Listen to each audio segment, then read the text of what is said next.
Shaving వల్ల hair thick అవుతుందా? So ఇది కామన్ గా చాలా మంది లేజర్ హెయిర్ రిడక్షన్ కి వచ్చినప్పుడు అడిగే క్వశ్చన్. సో షేవింగ్ అనేది మనకి చాలా important step in the process of laser hair reduction.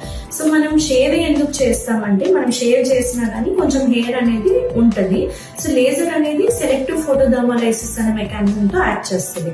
So మనం లేజర్ తో ఎప్పుడైతే షార్ట్ ఇస్తున్నామో అది అక్కడ హీట్ రిలీజ్ చేస్తుంది. అండ్ వాట్ ఎవర్ హెయిర్ ఇంకా మనకి రూట్ లో లెఫ్ట్ ఉందో అది ఆ హీట్ ని అబ్జర్వ్ చేసుకుని ఆ సరౌండింగ్ ఆ హెయిర్ ప్రొడ్యూసింగ్ సెల్స్ అన్నిటిని డిస్ట్రాయ్ చేయడం వల్ల మనకి హెయిర్ రిడక్షన్ అనేది జరుగుతుంది. వ్యాక్సింగ్ ఇవన్నీ మనం ప్రిఫర్ చేయము, ఎందుకంటే అప్పుడు రూట్ నుంచి రిమూవ్ అయిపోవడం వల్ల మనకి లేజర్ టార్గెట్ చేయడానికి హెయిర్ అనేది ఉండదు కాబట్టి. సో మనం లేజర్ తో షార్ట్ ఇచ్చిన తర్వాత ఏదైతే హెయిర్ ఆల్రెడీ మనం షేవ్ చేసామో ఆ హెయిర్ బర్న్ అయ్యి అది షెడ్ అయిపోతుంది కాబట్టి థిక్ గా పెరిగే ఛాన్స్ అయితే ఉండదు. అండ్ అది షెడ్డింగ్ హెయిర్ లో ఒక్కోసారి క్లయింట్స్ కి కనిపిస్తుంది within 1 to 3 weeks after the session.